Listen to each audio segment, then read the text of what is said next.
Hello and welcome back to Meat City Gaming. JD here with another episode of Battle Bites in World of Tanks, and today we're taking our first look at the Type 59, the brand new premium tank referred to as the Hype 59 because everyone's been so excited about it. Well, it is here.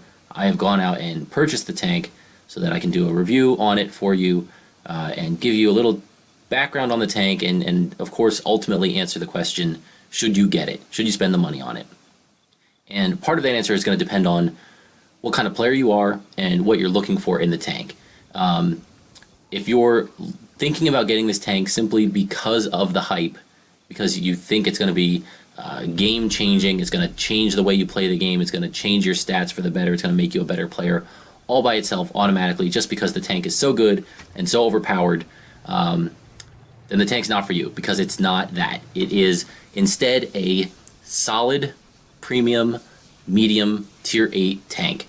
If you have the T95E2, it's very, very similar. It doesn't look similar, but it plays very similar, and it results in outcomes and silver and other things that are very similar. So if that's the only reason for it, because you've heard the hype and you want to get in on the hype and you think it's going to make you a much better player, I would skip it. And form your own decisions. Of course, watch my gameplay here. I am by no means a great or unicum player. I'm an average player, a little above average, hopefully good, working my way towards great, but not there yet. So you can see how I perform. This is my best game so far in the tank. I've played about a dozen games. There have been some good, there have been some bad, but it's performed about the same as my T95E2. So that's if you're in it for the hype, you should probably pass, because I think you'll be disappointed. If you are in it for collecting, well, it's rare, it may not come back ever, then you're probably going to get the tank anyway. You probably already have it. If you're a new player and you're trying to decide whether you should get this tank, maybe you don't have a tier 8 premium tank and you've heard a lot about it, or you're trying to figure out why people are so excited about it. Let me go into that a little bit. It's a little bit basic, so if you're an advanced player, I apologize for this, but we have the brand new PlayStation people coming over to the game, and so I think it's worth a slight diversion into why tier 8 premiums are so valuable.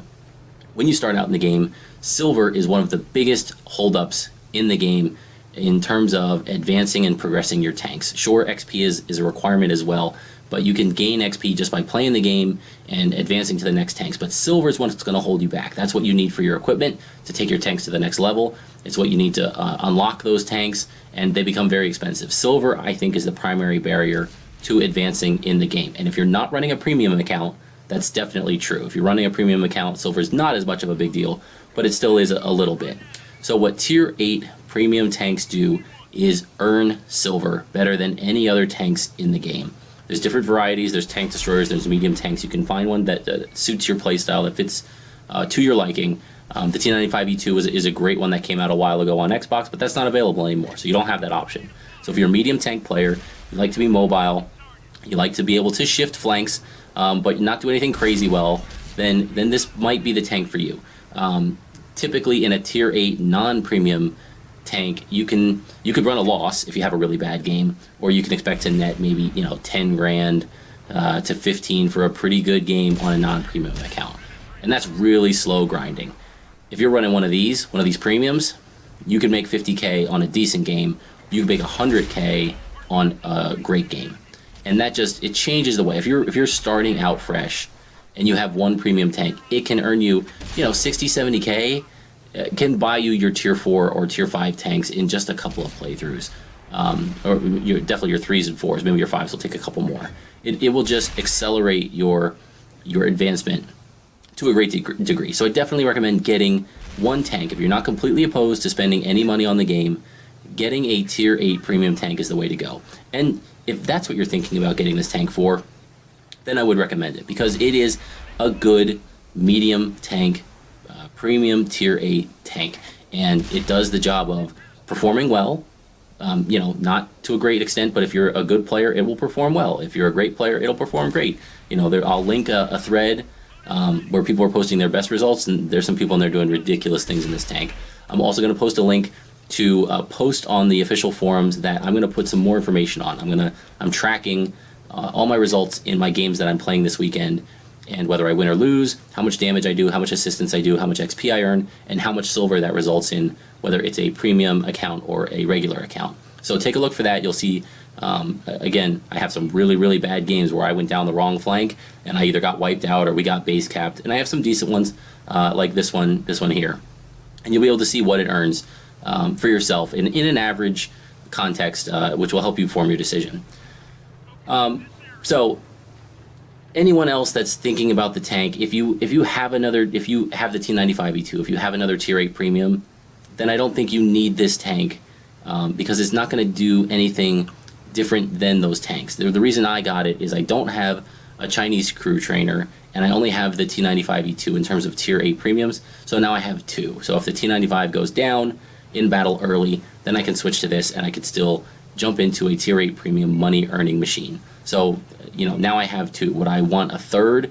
If I had two already and this would be my third, I would be disappointed if that was the case. Okay, so enough background. Let's get into the tank itself. How does it perform? What are its characteristics? I'm not going to go to the stat pages. You can look up the stat pages. I think that's boring. I'm going to describe it in use here in the gameplay, and then we'll also I'll post some more videos as the weekend goes on as I get some decent results that highlight the tank. So mobility for this tank, I think, is one of the biggest letdowns. It seems like it would be a really, really quick tank. It looks like a T-54. It's very low profile. It feels like when you look at it, it should be mobile. And it's okay, but it's sluggish. It just has that little bit of resistance when you're trying to stomp on it. You just feel like it's not quite getting to that speed and to that shift like it should be. I do, in some of my later games, not in this one, but in some later ones, I put on the speed governor, which gives you on demand a 10% engine power increase. And as long as you toggle it and don't leave it on for too long, it won't damage your engine. If you run it constantly, it damages your engine. And that helped. I think that might be the way to go for the third piece of equipment. Repair kit, med kit, and the speed governor. So I'll try and put one of those games up later when I have a good one to show you. So the best way to use this tank is to get hull down and let the gun do its work. It's a slower gun. It's more of a heavy tank feeling gun in terms of rate of fire and DPM. You got a good 8.5 seconds, depending on your equipment, to get the gun to fire. So you're not brawling, trading shots hit for hit. You got to poke, put your shot in, hopefully bounce the return shot, pull back, and then wait till you're reloaded. If you're against other mediums, they're going to out DPM you. They're going to outshoot you. But your hull armor is great if you can get hull down. You are fairly mobile. You can rock. You're low profile, so you're hard to hit. And that's about it. And you've got an average gun for tier 8. Oh, and of course, one of the best features of the tank is it has premium matchmaking. So you will only see tier 9 maximum matches. You'll see tier 8 games and tier 9 games, and that's it. So, I was talking over a lot of that replay. Hopefully you were able to follow what I was doing. I was working really well on that other flank with the IS-3 on my team there. And we ended up securing 2117 in terms of damage, another 716 in assistance. We did block 400, which was probably one shot from a higher caliber gun. And that netted us 91,000 credits with our premium account. And that's why you get these tanks. You get them for the silver.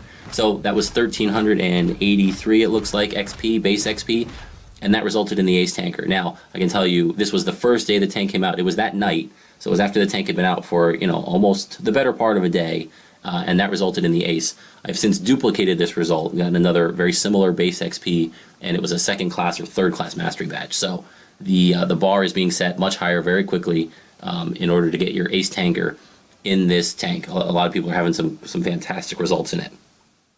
So it's a good Wolfpack tank, right? You can distract and stay low profile. It's okay as a solo tank, but you're not going to carry by yourself if you're outmatched, if it's 3-on-1 or 4-on-1. You have to play really, really smart in order to make this tank do well, just like any other tank. The tank is not going to change the type of player you are. I think that's my ultimate message. If you're a good player, this will be a good tank. If you're a bad player, it'll be a bad tank, but it will make you silver. So if you need a silver making machine, I highly recommend this. If you don't, I suggest you pass. So thank you for joining me. Stay tuned to the channel for more content. Check out the threads that I'm going to be posting and updating throughout the weekend if you want more information. Thanks for joining me. I'll see you next time.